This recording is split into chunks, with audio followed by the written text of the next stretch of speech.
Las ficciones. Las ficciones son una creación de la imaginación, o sea, por lo tanto no puede ser verificada experimentalmente. Se nos presenta un cierto contenido y nosotros con independencia decidimos si es verdadero o falso. Lo que nos lleva en este punto a dos tipos de ficciones, las ficciones atribuidas al objeto y las ficciones atribuidas al sujeto. En las ficciones atribuidas al objeto, desde un punto de vista filosófico, originan un principio teológico, o sea que le dan un orden y un propósito a las manifestaciones naturales, como por ejemplo las manifestaciones de una planta al realizar la fotosíntesis. Estas ficciones están acompañadas y reguladas por la razón.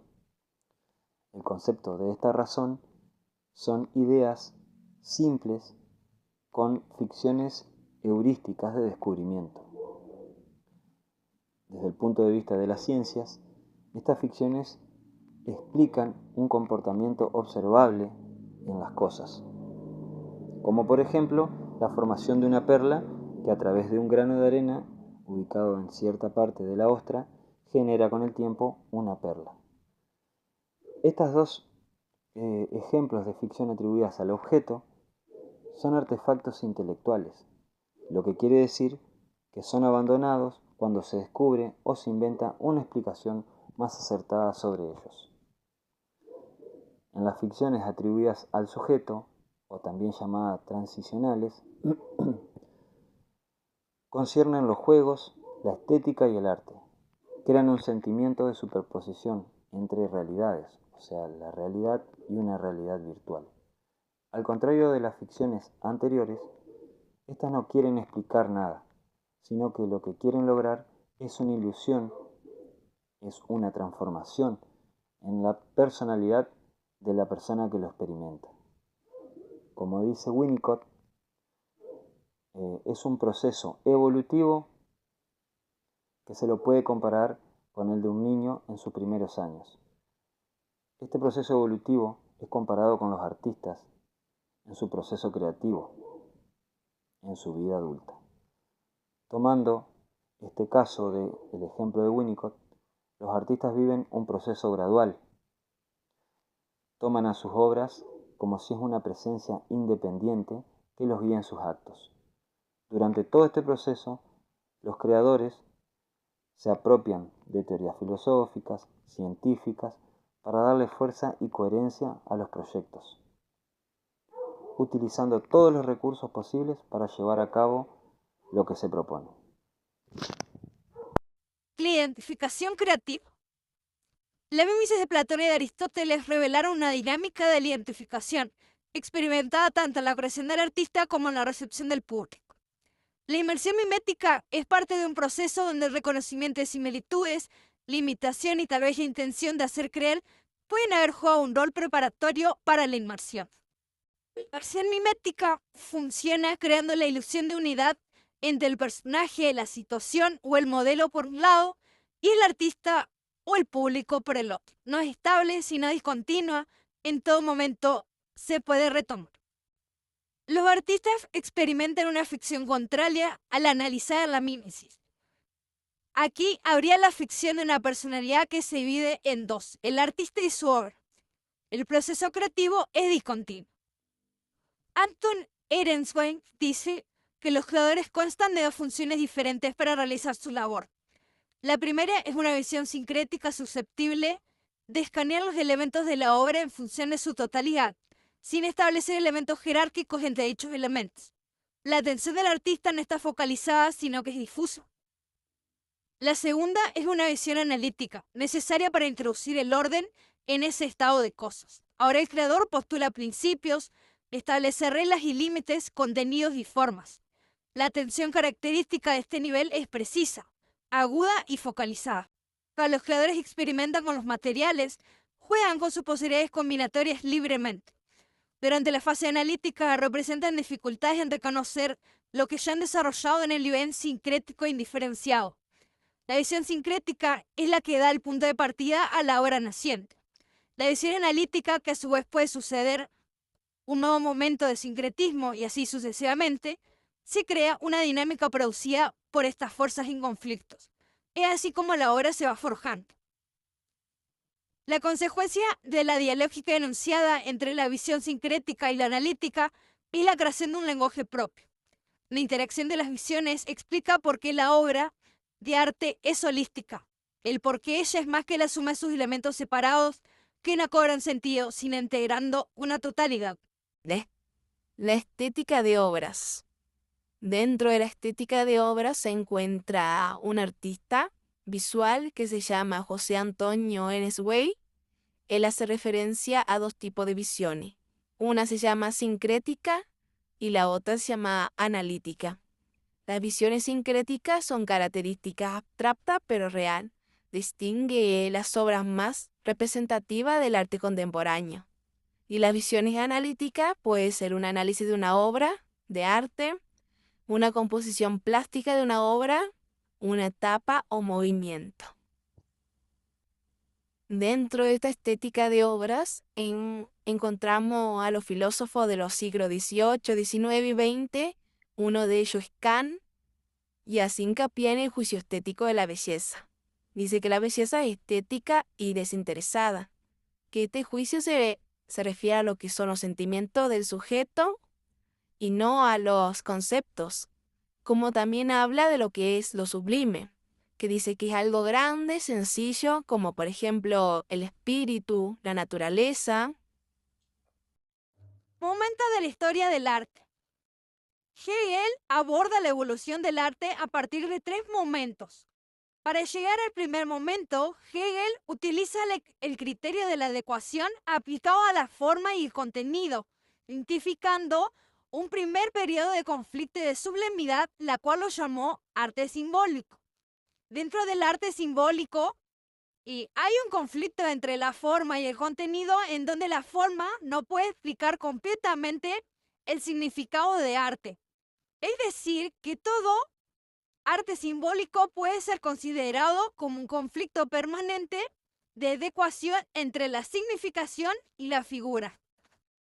Hegel utiliza el ejemplo de las pirámides egipcias, las cuales representan la adoración a los muertos, pero su forma geométrica no expresa ese mismo significado, es decir, que es una expresión inadecuada y provisoria de ese paradigma. Este primer momento de inadecuación, de conflicto entre el contenido y la forma, sucederá en el arte clásico. Ya en el arte clásico, logra una armonía notable entre la forma y el contenido. Hegel se refiere a la figura humana representada en el arte clásico griego, como las estatuas de Fidias y Polidoro, las cuales muestran la forma física para transmitir un significado subyacente, es decir, la belleza y la perfección. Se combinan para la perfección artística. Pero con el arte romántico se rompe la armonía y aparece un nuevo conflicto, la subjetividad. Aquí la subjetividad del artista se convierte en el foco principal, se convierte en algo importante, lo que conduce a una ruptura de las convenciones establecidas del arte en ese tiempo. Y esto lleva a la necesidad de una explicación y comprensión más profunda del contenido artístico. Y Hegel dice que esta evolución no es un proceso aislado, sino que lo lleva a fusionarse con la filosofía. Pensamiento trágico de los griegos. Nietzsche explica la tragedia griega, la cual tiene su origen entre dos fuerzas opuestas, la de Apolo y la de Dionisios. Apolo representa las artes plásticas, mientras que Dionisio las no artes plásticas, la música. Con esto Nietzsche reafirma una tradición dicotómica. Esta confrontación revela el conflicto de Erewhon, demostrando cómo estas dos divinidades operan de manera dialógica, es decir, que siempre en oposición y contradicción, pero una del lado de la otra siendo inseparables. Otro de los filósofos fue Heidegger, que habla del origen de la obra de arte, que decía que para él la obra de arte es el espacio donde se da la oportunidad del ser, donde se da la verdad, que el ser de la obra reside en la afectividad entre el mundo y la tierra, que la obra de arte representa un aspecto material. Y este filósofo también habla de que el conflicto entre la tierra y el mundo era tipo un combate. Dinámica del proceso del creador. Theodor Adorno explora la estética de las obras, especialmente en la música, destacando el conflicto del creador con los materiales heredados. Este proceso es llamado progreso de los materiales. Acá implica que el creador transforme y polarice los materiales en su obra, guiado por un contenido de verdad. Adorno enfatiza también que el arte se extendió a través de un movimiento y no de invariantes. Este progreso de los materiales refleja la naturaleza ficcional de contenido de verdad, conduciendo a una metafísica del arte que se busca expresar lo inefable. La estética de dispositivos. La estética de dispositivos tiene su origen en la concepción artística de John Cage. El arte, según Cage, no tiene una finalidad precisa. El trabajo del creador debe limitarse a la realización de un cuadro conceptual, al interior del cual pueden suceder todo tipo de acciones que el artista no puede controlar ni prever. Con la estética de dispositivo, Cage abre el camino a una nueva ficción en el arte: la imitación de la espontaneidad y de la involuntariedad de la naturaleza. La heurística de Cage. Los propósitos de Cage oscilan de forma permanente entre un arte provisto de toda intención y un arte que propone realizar un proyecto determinado. Aquí vemos la heurística en funcionamiento. Originalidad y necesidad son dos conceptos contradictorios, dado que lo que es necesario de hacer determinar acción. Otras ambigüedades conciernen en la noción de utilidad. Hay dos aspectos contradictorios: la idea idealista, que consiste en aceptar las circunstancias, y la idea pragmática, donde se trata de utilizar las circunstancias. La visión idealista acepta todo lo que puede ocurrir, y la visión pragmática es aquella que saca partido de las circunstancias. Por ejemplo, si no se tiene tiempo de terminar una obra, hay que considerarla terminada desde el momento que se comienza. La postura del artista frente al imprevisible es aceptar todo lo que puede ocurrir en su obra. La intención siempre está presente en todo proyecto de creación. Puede manifestarse como una intención precisa, es decir, cuando hay una organización que establece instante a instante la relación y la jerarquía de los elementos y las acciones que componen una obra, o como una intención difusa, es decir, cuando los eventos se producen sin que una voluntad de organización los determine. Determinación e indeterminación, un paradigma del arte en nuestro tiempo. John Cage. Llevó a considerar la voluntad del creador en un nuevo parámetro de crear. La determinación se refiere a la presencia de características específicas y precisas en la obra. Por otra parte, la indeterminación implica la presencia de elementos que pueden ser interpretados de diversas maneras por parte del espectador, dejando espacio para la subjetividad y la reflexión.